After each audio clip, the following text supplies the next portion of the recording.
Formula One in 2024 literally cannot stop being entertaining. And I'm not just talking about the intense and thrilling racing, which is closer between both drivers and teams than it has been in 15 years. No, even when there's absolutely zero racing going on, there's always something crazy happening in F1 this year. Before the season even started, you had Lewis Hamilton announcing he was leaving Mercedes for Ferrari, which was arguably the biggest F1 news bombshell ever. And that set the tone for what has been non-stop crazy F1 news all year long in the form of driver moves, team principal moves, Adrian Newey moves, and more. Case in point, there's been so much wild F1 news in just the past couple weeks since we last went racing alone that I had to make this video that you're currently watching so that I could cover it all. There are quite a few F1 news stories I want to touch on here, with the first one being by far the biggest and saddest. Formula One already misses you, Daniel Ricciardo. In case you've been living under Red Bull advisor Helmut Marko's secret evil villain swamp lair, you've probably already heard the news that one of Formula One's most popular drivers, Daniel Ricciardo, is no longer an F1 driver, as he was just replaced at VCARB F1 team mid-season by Liam Lawson. This marks the second time in 3 years that Daniel Ricciardo will head into a new F1 season without a seat, but this time it's different. That it appears Daniel has just retired from F1 altogether. Nobody but Daniel can be sure about this, but my evidence for Daniel having retired from F1 are his very retirement-appearing social media post paired with the recent comments he made about most likely never competing in Formula One for a non-Red Bull associated team ever again, even if the opportunity were to present itself. Since Ricciardo's sacking, it's come to light that Helmut Marko wanted Ricciardo gone after the Spanish Grand Prix back in June, but that Christian Horner fought for him to be given more time. Eventually, however, that time ran out due to a lack of results from Daniel, and also Red Bull wanting to shift their focus toward promoting their promising young driver, Liam Lawson. Ironically, Liam Lawson made his name in F1 after impressing Red Bull while replacing Daniel Ricciardo for a number of races last season after Daniel broke his hand shortly after making his F1 return. Though his F1 career appears to be over, Daniel's F1 legacy will live on forever, as he will be known for his 8 Grand Prix wins, good enough for 37th all time, his shoey celebration, his late braking, his $1 million smile and personality, and arguably most importantly for the sport, for starring in Drive to Survive and introducing millions upon millions of new fans to Formula One, changing the F1 landscape forever. Thank you, Daniel. You're a big part of the reason I myself got into F1, and I cannot thank you enough for sharing your sport with the world. Going off all that, here's what everyone's getting wrong about the whole Daniel Ricciardo, Liam Lawson F1 story. Liam Lawson just officially replaced Daniel Ricciardo at VCARB F1 team for the remainder of the 2024 season, starting with the upcoming United States Grand Prix on October 20th. However, it seems like a lot of people are under the impression that this move also included Liam Lawson being announced as VCARB's second driver for the 2025 season, and that is not the case. As of right now, VCARB, who are effectively Red Bull's B team, still have not yet announced who the driver partnering Yuki Tsunoda there for 2025 will be, even though VCARB just replaced Daniel Ricciardo with Liam Lawson with just 6 races remaining in the season. Why? Because they're going to use the remainder of this season to compare Liam Lawson and Yuki Tsunoda to both each other and Red Bull's Checo Perez to see if they want to replace Checo with either Liam or Yuki for 2025. If Checo did end up getting replaced with one of the two of them, then Red Bull would most likely drop Checo from their roster altogether, move Liam or Yuki up to Red Bull, put the other one on VCARB, and then promote one of their junior drivers, most likely Isaac Hadjar, to the vacant VCARB seat. To avoid more shuffling around of set-in-stone plans than they already would have to if they decide to replace Checo, VCARB are deciding to not yet name a second 2025 driver until they see how the rest of this season shakes out, even though it's pretty much an open secret that the seat already belongs to Liam Lawson unless he gets Checo's Red Bull seat. I hope that made it less confusing for you, but I may have confused you even more. I absolutely cannot wait to watch Liam and Yuki battle it out head-to-head for the rest of 2024 as they fight for Checo's Red Bull seat. Let me tell you about my sponsor, Shopify.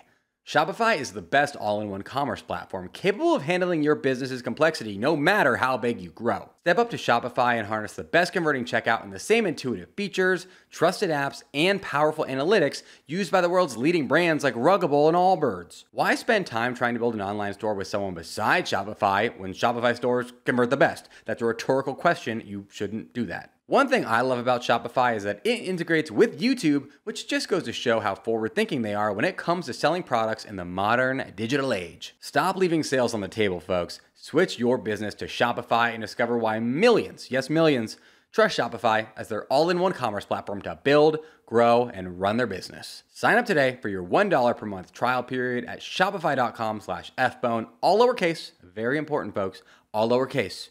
Don't do uppercase, all lowercase. That's 1 month for just $1 at shopify.com/FBONEFBone, shopify.com/FBone.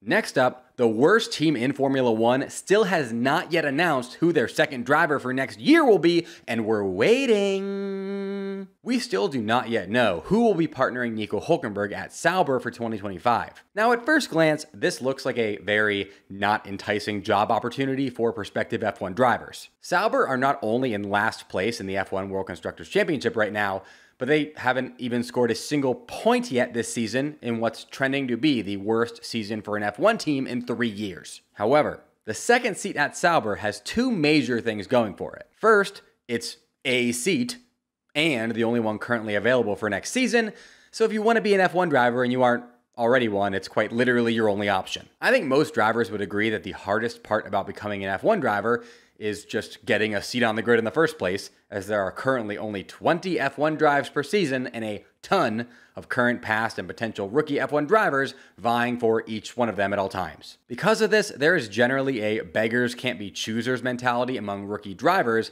as they seek to lock down their first F1 drives, well, unless you're Oscar Piastri.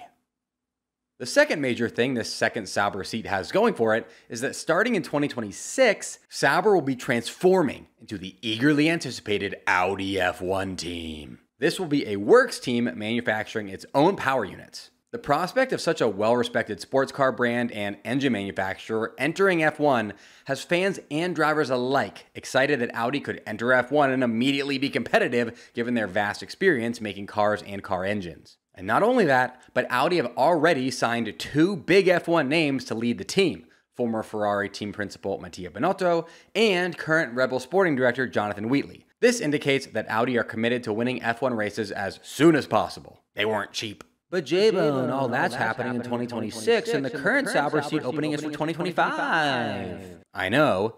My point is that if the driver who fills the second 2025 Sauber seat does well next year, or at least does better than Hülkenberg, there's a very good chance that they'll stick around for 2026 when the Audi era begins. So who are the main drivers in contention for this very complicated F1 seat? First, you have the two current Sauber drivers, Valtteri Bottas and Zhou Guanyu, neither of whom is vastly outperforming the other at the moment. The main thing these drivers have in common is that both would bring the same amount of experience working within the team as they both joined Sauber together in 2022. If Bottas gets the nod over Zhou, it's probably because of the wealth of F1 experience he'd continue to bring to Sauber and could then potentially bring to Audi. He's been on the grid the last 12 years in a row, has won 5 World Constructors' Championships, and has finished second in the World Drivers' Championship twice. If Zhou gets the nod over Bottas, it's probably because of the wealth of money and eyeballs he'd continue to bring to Sauber and could then potentially bring to Audi. Zhou's status as the only Chinese driver on the grid and in F1 history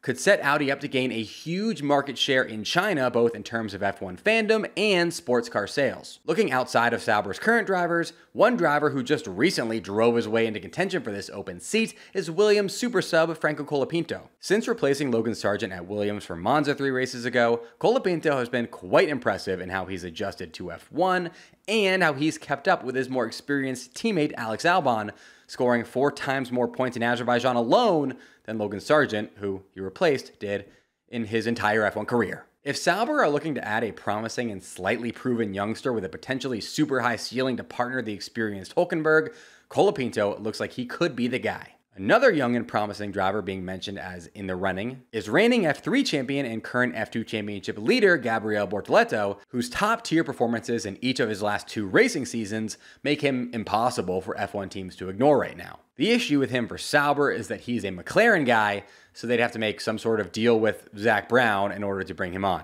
Who do you think is going to get this seat for next season, and why?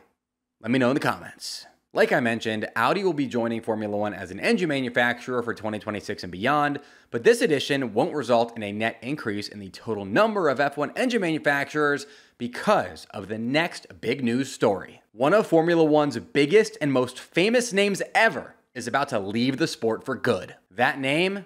Renault. Before I get into Renault's upcoming exit from Formula One, I need to explain their relationship with F1 because it's kind of confusing. Renault is a French car and engine manufacturer that entered Formula One for the first time in 1977. The 1977 season was extremely unremarkable for the Renault team, as they went on to not finish a single race in which they competed, but they did introduce the turbocharged engine to F1 for the first time that season, which is one of their big legacies.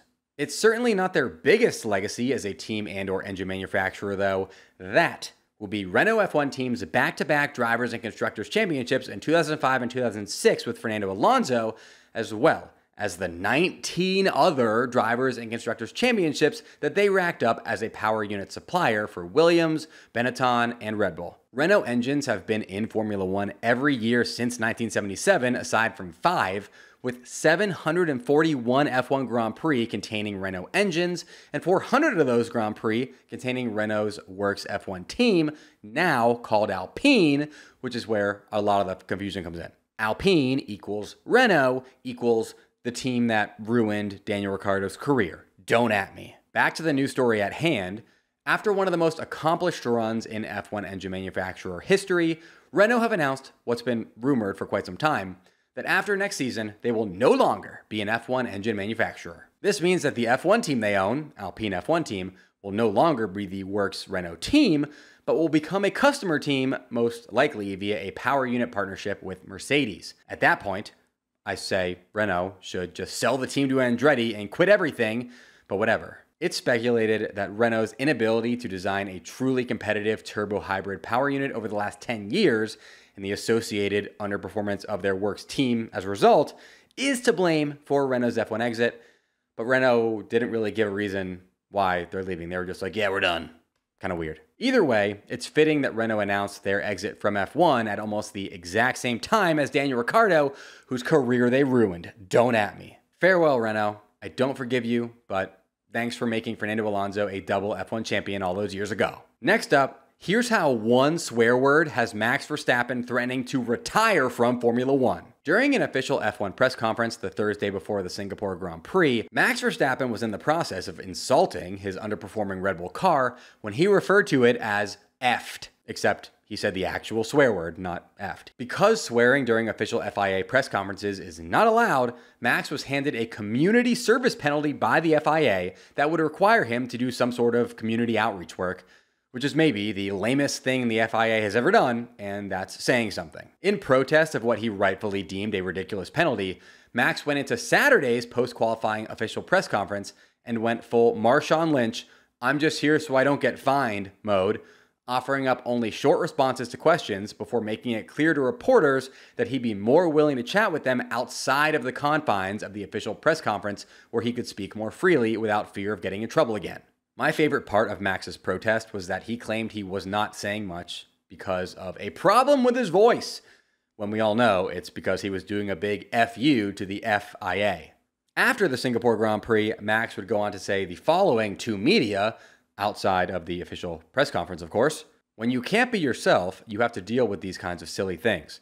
I'm at a stage of my career that I don't want to be dealing with this all the time. It's really tiring. Of course, it's great to have success and win races, but once you have accomplished all that, winning championships and races, then you want to just have a good time as well. Everyone is pushing to the limit, everyone in this battle, even at the back of the grid. But if you have to deal with all these kind of silly things, for me, that is not a way of continuing in the sport, that's for sure. Many people interpreted this as a little threat from Max that if the FIA keep doing things like this that make F1 less fun for him, then he will be more likely to leave the sport sooner than later. And honestly, I believe him.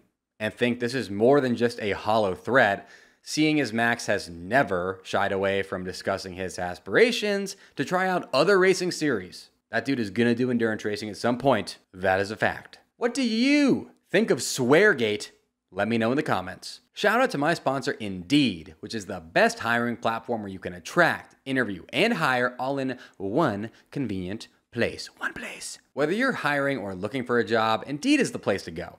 Instead of spending hours on multiple job sites searching for candidates with the right skills, Indeed's a powerful hiring platform that can help you do it all. Something I love about Indeed is that Indeed makes hiring all in one place so easy because their hiring platform matches you with quality candidates instantly. Indeed is truly an unbelievably powerful hiring platform, and it's the #1 source of hires in the US according to Talent Nest. I love Indeed, and I promise you will too, whether you're looking for a job or looking to hire. So what are you waiting for? Whether you're hiring for a job or searching for one, you need Indeed. Start hiring now with a $75 sponsored job credit to upgrade your job post at Indeed.com/FBone. Offer good for a limited time. Claim your $75 credit now at Indeed.com/FBone. Just go to Indeed.com/FBone and support the show by saying you heard about it on this podcast. Indeed.com/FBone. Terms and conditions apply. Need to hire? You need Indeed.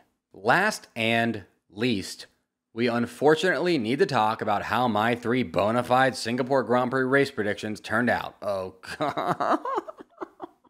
My first Singapore Grand Prix prediction was that a Ferrari driver would win the Singapore Grand Prix, and yeah, not only did that not happen, but the Ferraris of Charles Leclerc and Carlos Sainz finished the race over 1 minute and over 1.5 minutes behind the McLaren of Lando Norris, respectively. A slight miscalculation on my part, it appears, just slightly, a little bit off. After Friday, I thought this prediction was looking quite solid as across FP1 and FP2, Leclerc went P1, P2, and Sainz went P3, P3, but it looks like the Ferraris were merely being bigger Friday merchants than bars hosting Peroni bucket happy hours. My second prediction was that Alex Albon would finish in the points for the 3rd race in a row, and yeah, not only did Albon not finish in the points, but he didn't even finish the race, winding up as the only driver to not be classified at the Singapore Grand Prix after a cooling issue. So we literally finished worse than last. Not great. Just a little bit off. Slight miscalculation. Just a little bit. My third race prediction was that Checo Perez would finally break his streak of poor form and finish in the top 5 for the first time in the last 11 races. And yeah, not only did Checo not finish in the top 5, but he barely managed to finish in the points as he snuck into P10 despite being lapped. But apparently he's still good enough to keep his Red Bull seat, even as Red Bull dropped even further down the World Constructors' Championship standings. Okay, whatever that means. Yes, folks, this means I'm officially 25 for 55 for the season thus far with my predictions, aka at 45%, aka below 50%, which I'm very embarrassed about. So please, please, please don't comment anything about that on this video because I will read it and it will make me upset. Okay, you know what? You can comment something about it, but only if you like and subscribe first. I'm trying to get 2,000 likes on this video. If you could please help me out by liking it right now before you leave that rude comment. Anyways, now that I'm even further below 50% on the season with my predictions than I was before the Singapore Grand Prix, it's time, folks, for me to finally take accountability for my poor predictions. I, J-Bone, officially declare that until I stop taking L's and am back at or above 50% on the season with my F1 race predictions, my name is not J-Bone, it's L-Bone, because I keep taking so many L's. Hopefully this shameful temporary nickname will be the kick in the butt I need to get my prediction mojo back. L-Bone! Special shout out to my top YouTube channel members, Joe Max's #1 hater Snow, Brian Linton, Wolfslows Racing, Waffleopicus, David Hagen, Melissa Cruz. Mash that join button just below this video to get your name shouted out right here in future videos. Until next time, folks, L-Bone! L-Bone, oh my God. L-Bone!